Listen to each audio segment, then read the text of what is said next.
gonna help you read and explain. So welcome to Thai on the Road with Grace. You take a look at that. That is, can you read it? Karuna. Right, very good. Karuna. Please, please, right? Karuna.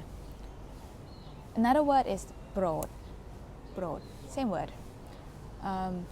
ช่วย ช่วย without this accent mark it will become ช่วย thanks to the accent mark become ช่วย okay ช่วยกัน so help each other รักษา รักษา means to keep.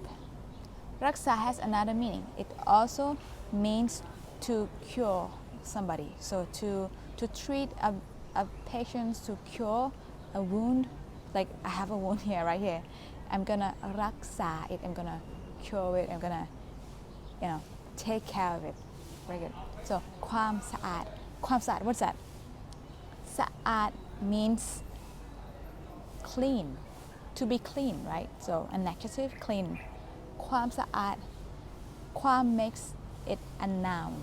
So keep or like take care of the cleanliness. Take care of the cleanliness. So together it's please help each other take care of the cleanliness.